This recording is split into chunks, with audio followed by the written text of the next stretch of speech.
Friends, welcome to skill Vidya study.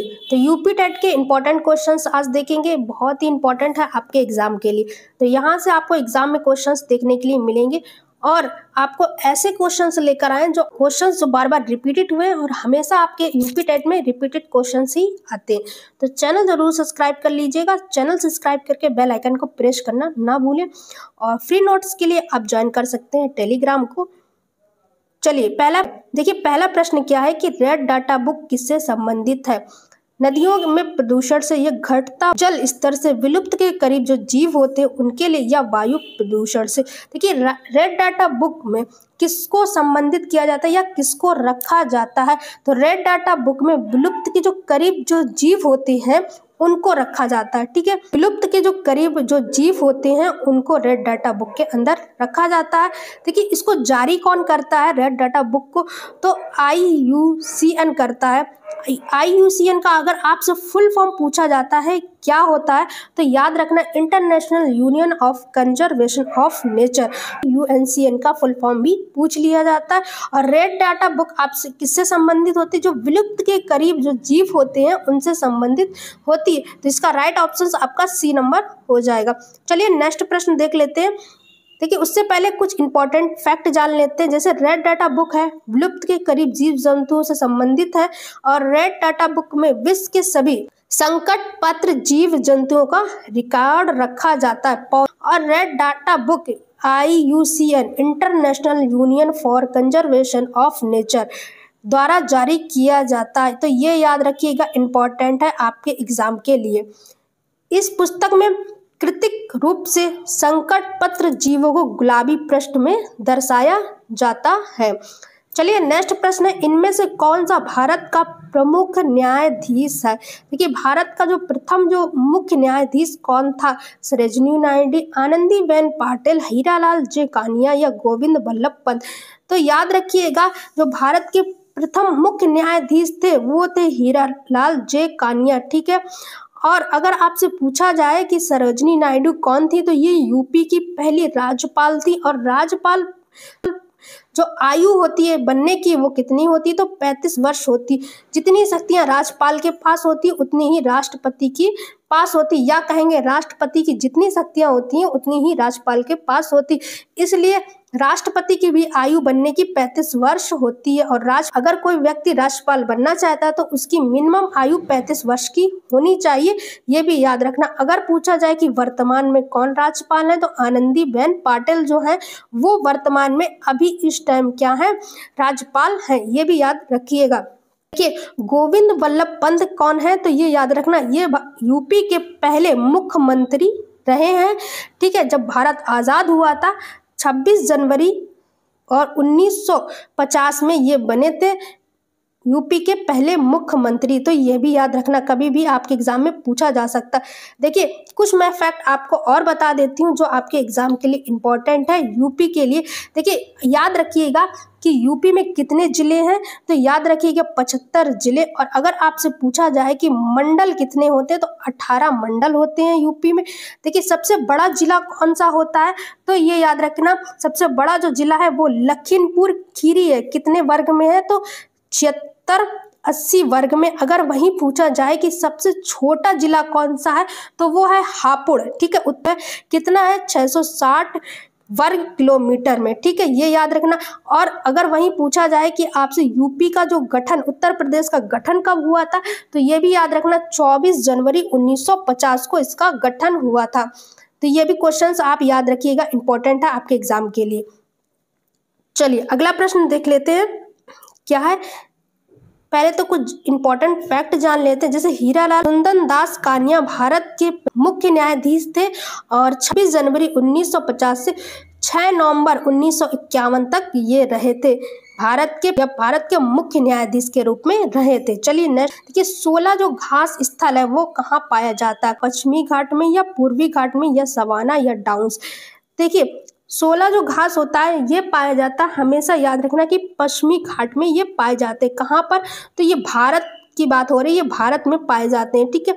अगर वहीं पूछा जाए कि सवाना कहाँ होते हैं, तो सवाना याद रखना अफ्रीका और ऑस्ट्रेलिया में, ठीक है, अफ्रीका, उसके बाद हो गई ऑस्ट्रेलिया। और डाउन्स कहाँ पाए जाते हैं, याद रखिएगा ये ऑस्ट्रेलिया में पाए जाते हैं। ये भी आपके एग्जाम में कई बार क्वेश्चंस आते हैं।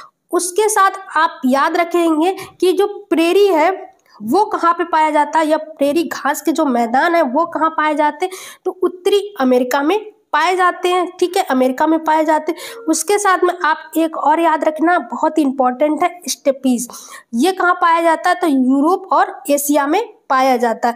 तो ये कुछ आपके जो है भारत के साथ साथ भी कभी कभी आपके एग्जाम में दूसरे कंट्री के भी पूछ लिए जाते हैं कि घास के मैदान कौन से, तो सवाना बहुत ही इंपॉर्टेंट हमेशा पूछा जाता है, अफ्रीका और ऑस्ट्रेलिया में है। उसके बाद डाउन्स जो है वो ऑस्ट्रेलिया में है, ठीक है, ये भी बहुत ही इंपॉर्टेंट है आपके एग्जाम के लिए। चलिए नेक्स्ट प्रश्न देख लेते हैं, इसके बारे में कुछ समझ लेते हैं। सोलर घास पश्चिमी घाट में पाए जाते हैं। देखिए 16 जो घास होते हैं ये वनों के उष्णकटिबंधीय मोटेन जंगलों के रूप में माना जाता है। इस तरह के घास के जो मोवैन उच्च ऊंचाई वाले क्षेत्रों में पाए जाते हैं। चलिए अगला प्रश्न देखिए, अपशिष्ट उत्पादों को खाने वाले जीव होते हैं, जो मृत जीवों को खाते हैं वो कौन से होते हैं? देखिए मृत भक्षी होते, शाका भक्षी होते, मांसा भक्षी होते, रसायन भक्षी होते। तो याद रखिएगा जो ऐसे होते हैं जो उपशिष्ट उत्पादकों को खाते हैं तो वो मातक भक्षी में आते हैं, ठीक। शाका भक्षी कौन होते हैं, जो शाकाहारी होते हैं। मांसा भक्षी में कौन होते हैं, जो मांसाहारी जानवर होते हैं उनको मांस। और रासायनिक भक्षी में कौन से होते हैं, कवक, और उनको रासायनिक भक्षी कहते हैं। तो याद रखना इसमें कौन सा हो जाएगा, आपका राइट ऑप्शन क्या हो जाएगा, ए नंबर यहाँ पर हो जाएगा। चलिए देखिए, उपशिष्ट उत्पादकों को खाने वाले जीवों को क्या कहते हैं, मातृभक्षी कहते हैं। ये जीव विषम पोषी प्राकृतिक के होते हैं, ये भी याद रखिएगा। चलिए अगला प्रश्न देख लेते हैं, एम.एस. स्वामीनाथन कौन थे? देखिए मोस्ट इंपॉर्टेंट आपके एग्जाम के लिए कि एम.एस. स्वामीनाथन कौन थे?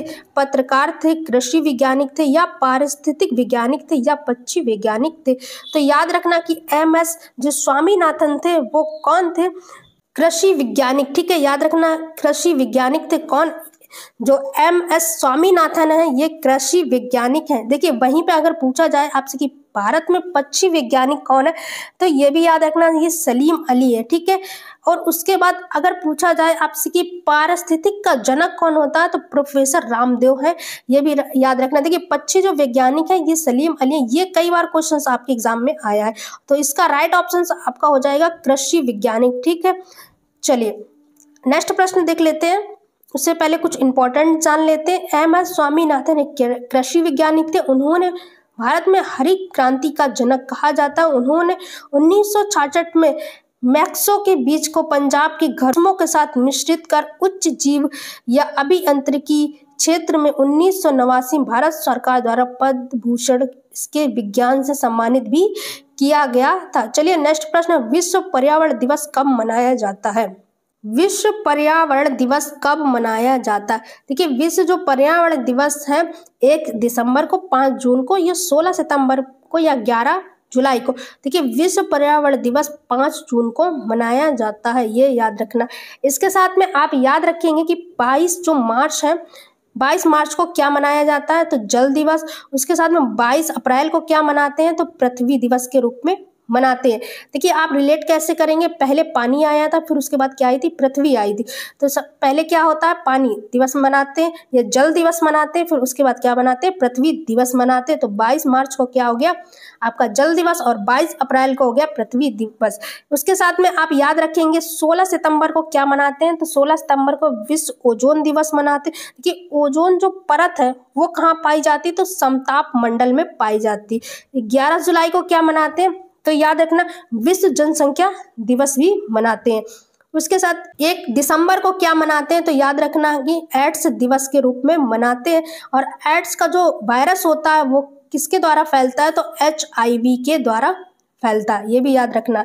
देखिए जो 22 मार्च को जल दिवस मनाते, इसकी इस बार थीम क्या रही थी, तो ग्लेशियर संरक्षण। उसके साथ पृथ्वी दिवस की क्या थीम रही थी, तो ये भी याद रखना हमारी शक्ति हमारा ग्रह, ठीक है। और एक बात और याद रखना कि जो ओजोन परत ये सूर्य की हानिकारक किरणों को रोकती है, ये भी याद रखिएगा। चलिए देखिए पर्यावरण दिवस 2025 की क्या थीम थी ये याद रखना, प्लास्टिक प्रदूषण समाप्त करना, बीट प्लास्टिक पॉल्यूशन, मतलब पॉल्यूशन को समाप्त करना, इसकी थीम याद रखना। इसकी शुरुआत कहाँ से हुई थी, तो 1972 में स्टॉकहोम सम्मेलन के दौरान संयुक्त राष्ट्र के द्वारा पर्यावरण के वैश्विक चर्चा और जागरूक बढ़ाने के लिए की गई थी। देखिए शुरुआत कहाँ से हुई थी, तो 1972 के स्टॉकहोम सम्मेलन में हुई थी। चलिए नेक्स्ट प्रश्न क्या है, वर्षा 1984 की भोपाल गैस निम्न में से किस गैस के रिसाव के कारण हुआ था, तो याद रखना मिथाइल गैस के कारण इसका रिसाव हुआ था। मोस्ट इंपॉर्टेंट, कई बार आपके एग्जाम में क्वेश्चंस आया है। देखिए कुछ इंपॉर्टेंट जान लेते। वर्ष 1984 में भोपाल के गैस 83 मीथेन इसोसेनेट गैस के रिसाव के कारण हुआ था। यह एक हानिकारक गैस है जिसका उपयोग कार्बन डाई कारखानों से कीटनाशक रसायन के निर्माण में किया जाता है। इस गैस के रिसाव 2500 व्यक्ति मारे गए थे तथा हजारों लोग बुरी तरीके से क्या हो गए थे, प्रभावित हो गए थे। चलिए नेक्स्ट प्रश्न, या पीने के लिए पानी के लिए सुरक्षित क्या हो सकता है, हमें पीने योग्य पानी, ताजा जल या अशुद्ध जल या नल का पानी। अशुद्ध जल का मतलब होता है जो खराब पानी हो, नल का जल जो नल के द्वारा निकाला गया हो, या पीने योग्य पानी। देखिए इसके लिए आपको ताज़ा पानी अगर पिएंगे तो स्वास्थ्य के लिए बहुत ही अच्छा रहेगा। ठीक है, राइट ऑप्शन आपका इसका बी नंबर हो जाएगा। देखिए पानी को सुरक्षित करने के लिए पीने योग्य पानी को कहते हैं जो हमारी पृथ्वी पर 0 से 65 पीने योग्य है। देखिए कुछ फैक्ट हम बता देते कि पृथ्वी पर कितना पानी है, तो ये भी याद रखना एग्जाम के लिए इम्पोर्टेंट है। 97% जो होता है ये खारा पानी है, ठीक है, पृथ्वी पर। इसके साथ में 3% जो है वो मीठा पानी है, ठीक है, और 1% जो होता है ये पीने योग्य ही पानी है, ठीक है, जिसको हम लोग कहते हैं कि 0.65, ठीक है, 0.65 होता है परसेंट में।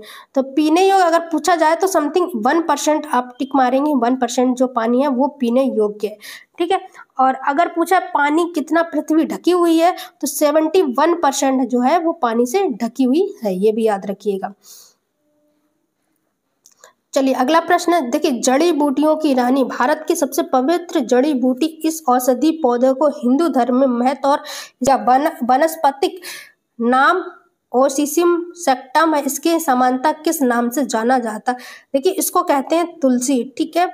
तुलसी जो होती है ये एक पवित्र भी है और हिंदू धर्म में पवित्र मानी जाती है, जड़ी बूटी के रूप में काम करती है। इसके साथ और भी पौधे हैं जो जड़ी बूटी के रूप में काम में आते हैं, जैसे कि नीम हो गया, एलोवेरा हो गया और हल्दी हो गया। तो ये सभी भी क्या होते हैं, औषधि के रूप में प्रयोग किए जाते हैं, तो इनको भी याद रखिएगा। चलिए नेक्स्ट प्रश्न है, मानवीय गतिविधि जो पृथ्वी पर जलवायु पर्यावरण के लिए जिम्मेदार है, जो कह सकते हैं जिसके द्वारा जलवायु क्या हो रही, परिवर्तन हो रही है। तो वनों का जलना, कृषि क्रियाकलाप, एरोसोल कैन का उपयोग होना, ये सभी ही क्या होती है, मानवीय गतिविधियों की जलवायु परिवर्तन का एक कारण है, ठीक है। तो राइट ऑप्शन आपका डी नंबर हो जाएगा। चलिए कुछ फैक्ट जान लेते हैं इसके साथ में। वनों का जलना, कृषि क्रियाकलाप, एरोसोल बसे उपयोग करना, मानवीय गतिविधियां जो पृथ्वी का प्रदूषण, जल प्रदूषण जैसी घटनाएं और पर्यावरण में घटित होती, जिससे मानव तथा जीव जंतु दोनों पर क्या होती, प्रभावित होती और परिवर्तन के लिए क्या होती, जिम्मेदार होती है। चलिए नेक्स्ट प्रश्न क्या है, किस वर्णक की उपस्थिति के कारण पौधे जो होते हैं वो हरे होते हैं, ठीक है। पौधे होते हैं वो किसके कारण होते हैं, तो क्लोरोफिल के कारण हरे होते हैं, ठीक है। पौधे का जो हरा रंग होता है किसके कारण होता है, पत्तियों का क्लोरोफिल के कारण होता है। देखिए एक बात याद रखिएगा कि पौधे क्या अवशोषित करते हैं, कार्बन डाइऑक्साइड, और छोड़ते क्या है, ऑक्सीजन छोड़ते हैं, ठीक है, ये क्रिया करते हैं, तो ये भी याद रखना एग्जाम के लिए। और वायु में अगर पूछा जाए ऑक्सीजन कितने % होती, तो 21% होती, नाइट्रोजन कितनी होती, तो 78% आपकी नाइट्रोजन होती है, ये भी याद रखिएगा। उसके साथ में अन्य गैसें भी होती हैं, और ज़्यादा क्या होती है, नाइट्रोजन होती है। देखिए क्लोरोफिल वर्णक की उपस्थिति के कारण पौधे हरे होते हैं, और याद रखिएगा इंपॉर्टेंट है कि क्लोरोफिल वर्णक की उपस्थिति के कारण क्या होते हैं, पौधे जो होते हैं वो हरे होते हैं, ठीक है। चलिए ये थे वीडियो कैसे लगी मुझे कमेंट करके ज़रूर बताएं। चैनल ज़रूर सब्सक्राइब कर, बेल आइकन प्रेस करना ना भूलें। Thank you for watching the video.